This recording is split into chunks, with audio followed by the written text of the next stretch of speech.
Assalamualaikum warahmatullahi wabarakatuh. Alhamdulillahirrahmanirrahim. Wassalatu wassalamu ala asrofil anbiya wal mursalin Sayyidina wa maulana Muhammadin wa ala alihi wa sahbihi ajma'in. Amma ba'd. Puji syukur kehadirat Allah Subhanahu wa taala yang telah melimpahkan taufik dan hidayahnya serta inayahnya sehingga kita dapat berjumpa kembali dalam keadaan yang penuh rahmat dan berkah. Salawat dan salam tak lupa kita curahkan kepada baginda Nabi Agung Muhammad Sallallahu Alaihi Wasallam. Semoga kita senantiasa mendapatkan syafaatnya hingga yaumul qiyamah. Amin Allahumma amin. Sahabat yang dimuliakan Allah, pada kesempatan kali ini saya ingin mengajak kita semua untuk merenungi kembali prinsip-prinsip dasar Islam yang menjadi pondasi kehidupan kita sebagai seorang muslim. Prinsip ini terdiri dari atas akidah, ibadah, dan akhlak. Ketiga ini bagaikan pilar yang menopang bangunan keimanan kita. Jika salah satu goyah atau hancur, maka kehidupan kita juga akan kehilangan arah. Yang pertama adalah akidah. Akidah adalah keyakinan yang mendalam, yang tertanam dalam hati kita tentang keberadaan Allah Subhanahu wa taala sebagai satu-satunya Tuhan yang patut disembah. Keyakinan ini juga meliputi keimanan kepada malaikatnya, kitab-kitabnya, rasulnya, hari kiamat, dan qada dan qadar. Sesuai firman Allah pada Quran surat As-Sajdah ayat 4 yang berbunyi, Bismillahirrahmanirrahim. Allahul ladzi khalaqas samawati wal arda wa ma bainahuma fi sittati ayyamin summa stawa 'alal arsy ma lakum min dunihi min wali wala syafi' afala tadakkarun, yang artinya Allah yang menciptakan langit dan bumi dan apa yang ada di antara keduanya dalam 6 masa. Kemudian dia bersemayam di atas arsy. Bagimu tidak ada seorang pun penolong maupun pemberi syafaat selain dia. Maka apakah kamu tidak memperhatikan keyakinan yang kokoh akan akidah ini tidak hanya membuat kita mengenal Allah, tetapi juga memberikan ketenangan batin dalam menghadapi setiap tantangan hidup. Dengan akidah yang benar, kita juga akan memiliki pegangan yang kuat untuk menjalani kehidupan sehari-hari, di mana kehidupan tersebut penuh dengan ujian. Yang kedua adalah ibadah.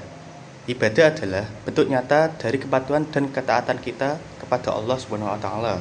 Ibadah tidak hanya terbatas pada ritual seperti sholat, puasa, zakat, dan haji, tetapi juga mencakup seperti perbuatan baik yang kita lakukan dengan niat ikhlas karena Allah Subhanahu wa taala. Ketika kita melaksanakan ibadah, bukan hanya pahala yang kita harapkan, tetapi juga kedekatan dengan Allah Subhanahu wa taala, seperti sholat 5 waktu misalnya, adalah momen di mana kita berdialog langsung dengan Sang Pencipta kita. Kemudian ada puasa yang mengajarkan kita untuk menahan diri dari hawa nafsu dan pengendalian. Kemudian ada zakat dan sedekah yang mendidik kita untuk peduli terhadap sesama. Yang terakhir adalah akhlak. Sahabat yang dimuliakan Allah, akhlak ini adalah semacam keimanan kita yang menjadi pelengkap sebagai kesempurnaan dari pilar-pilar di atas yang telah kita sebutkan. Akhlak sendiri adalah cerminan sejati dari keimanan kita. Seperti yang disabdakan Rasulullah Sallallahu Alaihi Wasallam, sesungguhnya aku diutus untuk menyempurnakan akhlak yang mulia. Hadis riwayat Bukhari dan Muslim. Akhlak yang baik meliputi sikap jujur, sabar, rendah hati, kasih sayang kepada sesama, dan toleransi. Rasulullah SAW adalah teladan yang terbaik dalam hal ini. Beliau tidak hanya mengajarkan akhlak yang mulia seperti perkataan, tetapi juga melalui perbuatan. Ketika dicaci, beliau membalas dengan doa, bukan dengan dendam.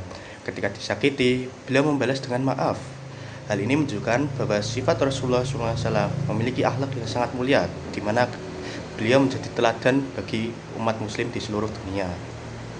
Sahabat yang dimuliakan Allah, akidah, ibadah, dan akhlak adalah 3 pilar utama dalam Islam dan tidak dapat dipisahkan. Ketiganya saling melengkapi untuk menciptakan kehidupan yang seimbang dan penuh berkah. Mari kita bersama-sama memperbaiki diri kita dengan terus belajar dan mendekatkan diri kepada Allah.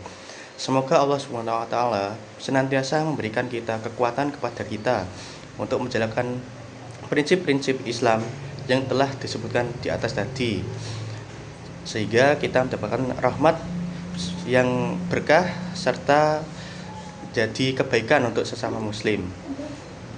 Demikian pidato yang dapat saya sampaikan, kurang lebihnya mohon maaf. Wabillahi taufik wal hidayah. Wassalamualaikum warahmatullahi wabarakatuh.